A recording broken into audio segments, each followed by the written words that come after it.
নমস্কাৰ। আজি ৭৮তম স্বাধীনতা দিৱসলৈ আমি সকলো অসমবাসী তথা ভাৰতবাসী ৰাইজলৈ আমি অল আছাম চাৰেণ্ডাৰ আলফা কমিটিৰ তৰফৰ পৰা শুভেচ্ছা জ্ঞাপন কৰিছোঁ। আমি আচলতে সংযুক্ত মুক্তি বাহিনী অসমৰ যি আমি সদস্য আছিলোঁ, আমি গৈছিলোঁ আচলতে স্বাধীন অসম বিচাৰি, যিটো স্বাধীন অসমটো সম্ভৱ নহয় বুলি গম পোৱাৰ পিছত আজিৰ তাৰিখত আমি ভাৰতবৰ্ষ লগত থাকিবলৈ আমি আচলতে ওলাই গুচি আহিলোঁ। আমি যিটো মূল সুঁতিলৈ আমি ওলাই গুচি আহিলোঁ। আমি এইটো কাৰণে গুচি আহিলোঁ, আচলতে স্বাধীন অসমটো কোনো কাৰণত সম্ভৱ নহয়।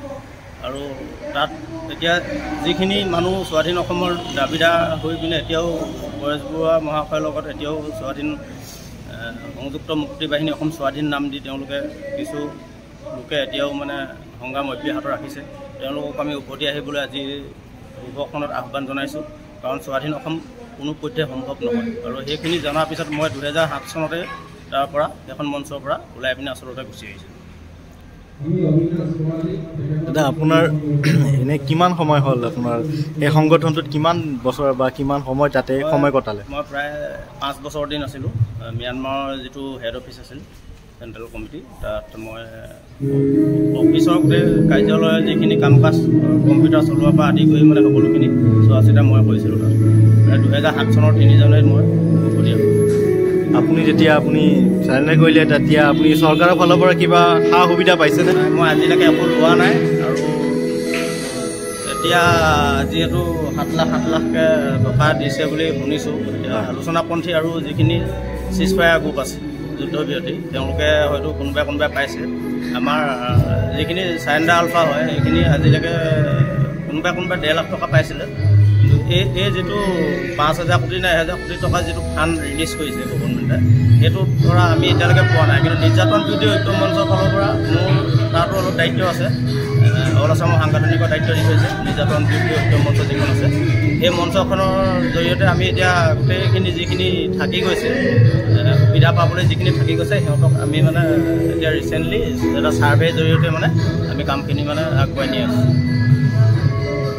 এতিয়াতো বহুত ল'ৰা আপোনাৰ এই আলফাত এতিয়াও সোমাই আছে, কিন্তু সিহঁতে সফল হোৱা নাই। কিন্তু আৰু কিছুমান এতিয়া বদনামো কৰিছে আলফা সংগঠনটো। কিছুমান দুষ্কৃতি ল'ৰাবিলাকে সোমাই ভাবে যে আলফাত গ'লে টকা পইচা ইনকাম কৰিব পাৰিম, দেশ প্ৰেমৰ কাৰণে নাযায় খুবেই। কিছুমানে মানে নিজৰ স্বাৰ্থতহে যোৱা বুলি যেন লাগে। আপুনি এই কথাটো বিশ্বাস কৰেনে? হয়, এইটো ডেফিনেটলি সঁচা। আৰু বহুত মানুহ গ্লেমাৰত যায়, আলফাত বন্দুক চুবলৈ যায়।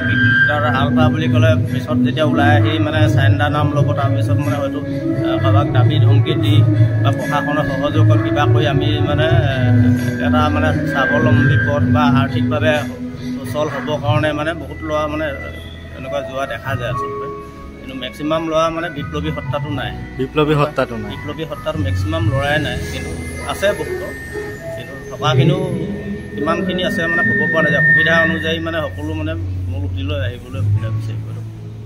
হয়, তাত এটা আপোনাৰ জীৱনটো বেলেগ, আৰু ইয়াত উভতি অহাৰ পিছত জীৱনটো অলপ বেলেগ নহয় জানো? ইয়াততো আচলতে এটা বিলাসী জীৱন কটাব পৰা যায়। তাততো জংঘলততো কি বৰষুণ দিলে মানে জোক পোকে কামুৰি মানে অৱস্থা বেয়া কৰি তথাপিতো দেশ প্ৰেমৰ কাৰণে তেনেকৈ গৈছিলে। আৰু তথাপিতো সফল আমি মানে সেইটো সময়ত মই জনাত মানে অকল গ্ৰেজুৱেট লোৱা মই আছিলোঁ, যিটো মানে অফিচৰ সকলো দায়িত্ব যিহেতু মোক দিয়া হৈছিল। আৰু সেইভাগে সুচাৰুৰূপে তাত পালন কৰি মানে প্ৰথম কম্পিউটাৰটো ম্যানমাৰ কেম্পত মই চলাইছোঁ অফিচিয়েল।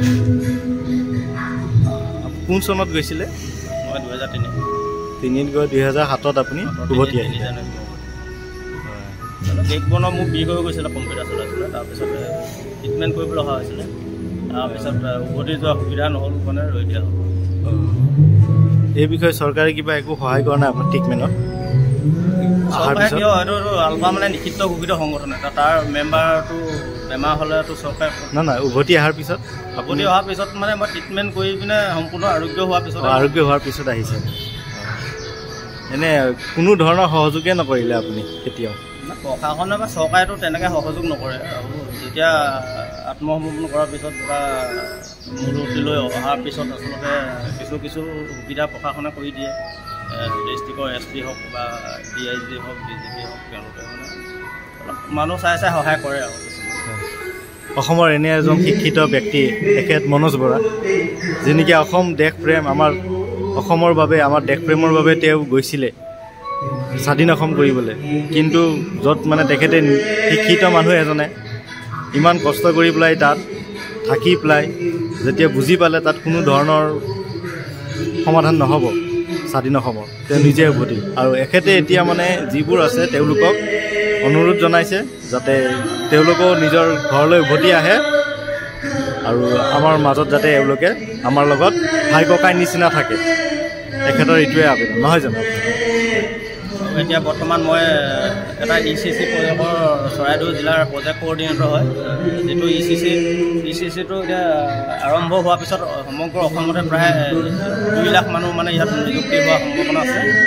গতিকে এতিয়া মই সেইটো এটা যি প্ৰশিক্ষণ চলি আছে ইয়াতে, সেইটো আমাৰ উজনি অসম বা মধ্য অসমৰ যি জিলাস্থিত এইটো হৈ আমাৰ চেণ্ট্ৰেল জ'ন হয় ECC প্ৰজেক্টৰ বাবা চাহেব ডক্টৰ বি আম্বেদকাৰ ছ'চাইটি আণ্ডাৰত আছে। আৰু ইয়াৰ আণ্ডাৰত হয়তো খুব সম্ভৱ অহা মাহতে হয়তো ষ্টাৰ্ট হ'ব পাৰে ECC প্ৰজেক্ট অসমত। তাৰপিছত আমাৰ সেইটো মানে এতিয়া মানে ভালকৈ লাগি থকা হৈছে। আপোনালোককতো উভতি অহাৰ পিছত সংগঠনৰ পৰা কোনো ধৰণৰ সংগঠনৰ ফালৰ পৰা একো অসুবিধাটো পোৱা নাযায়? অসুবিধা পোৱা নাই। কেতিয়াবা হয়তো মই কিবা সংগঠনৰ ক্ষতি কাম কৰিছোঁ বুলি ভাবি হয়তো কোনোবাই হয়তো মোক হত্যা কৰাৰ চেষ্টা চলাবও পাৰে, সেইটো ইমানখিনি আমি জ্ঞাত নহয়। কিন্তু এইবোৰ ভুল ধাৰণা, সেইটোতো আৰু নকৰে কোনে অহাৰ পিছত।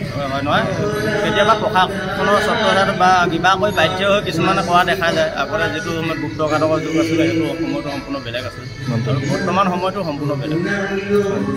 এতিয়া খুব কম সংখ্যকে আলফা সদস্য আছে আৰু আজি ইমান বছৰত আচলতে একো কুটাঘাতমূলক কাম হোৱা নাই। এটা ক'তো বম ফুটা নাই, ক'ৰবাত গুলীয়াগুলি হোৱা নাই। সেইখিনি কাৰণে হয়তো এতিয়া অসমখন বহুত শান্তিভাৱে এতিয়া আছে। 2010 যি হ'ল আৰু আপোনাৰ এই চিৰিয়েল যে ব্লাষ্টটো কৰিলে তাৰ পিছৰ পৰা অসম শান্তিয়ে এতিয়া খুব ভালদৰে আছে। আপুনি এতিয়া বৰ্তমান জীৱিকা হিচাপত কি মানে আপুনি নাই? এনেই আচলতে এইটো আমি যিটো ECC প্ৰজেক্ট কৰিছোঁ সেইটো আমাৰ ভাৰত চৰকাৰৰ মানে আমি এমপ্লয়ী হ'ম। গতিকে সেইটোতে এতিয়া মানে এই আজি 2 বছৰ 3 বছৰ মানে সেইটোতে আমি মানে কাম মানে চলাই আছোঁ।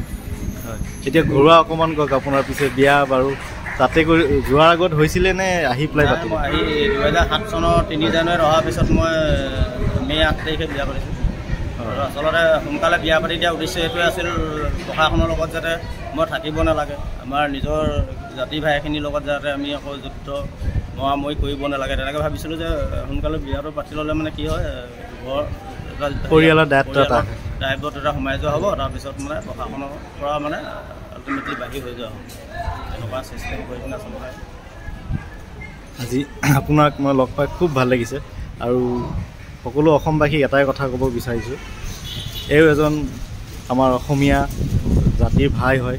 এওঁৰ বিষয়ে বা এও এটা সংগঠনত যোৱাৰ লগে লগে আমি অসমীয়া জাতিৰ পৰা এওঁক এটা বেলেগ নজৰেদি বা এওঁলোকৰ লগত যিবোৰ আমাৰ ভাই ককাই গৈছে সেই সংগঠনত, তেওঁলোকৰ প্ৰতি আমাৰ যিটো ভাৱ ধাৰণা আছে আপোনালোকে সেইবোৰ কেতিয়াও নল'ব।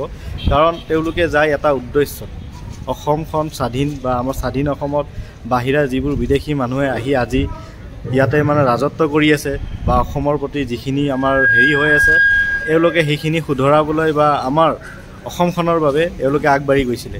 এও আমাৰ নিচিনাই মানুহ হয় আৰু এও আমাৰ ভাই ককাই হয়। আৰু এওঁৰ ফালৰ পৰা যিটো অনুৰোধ আমাৰ সংগঠনত থকা অসমীয়া ল'ৰাবিলাকক, তেওঁলোকে যেন উভতি আহে বা ময়ো বিচাৰোঁ, তেখেতৰ লগত ময়ো সেই অনুৰোধটো সকলোকে কৰিব বিচাৰিছোঁ যাতে তেওঁলোকে উভতি আহে। আৰু ইয়াতে মই সমাপ্ত কৰি গৈছোঁ। দাদা আপুনি মোক একদম সময় যে ইমান ব্যস্ততাৰ মাজত দিলে ধন্যবাদ জ্ঞাপন কৰিছোঁ। হয়তো গুৱাহাটীৰ পৰা আহি মোৰ ঘৰ আচলতে চৰাইদেউ জিলা, থাকোঁ বৰ্তমান শিৱসাগৰ ডিমৌ।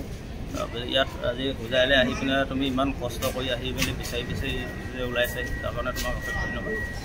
মই আপোনাক অশেষ ধন্যবাদ জনাইছোঁ। ধন্যবাদ।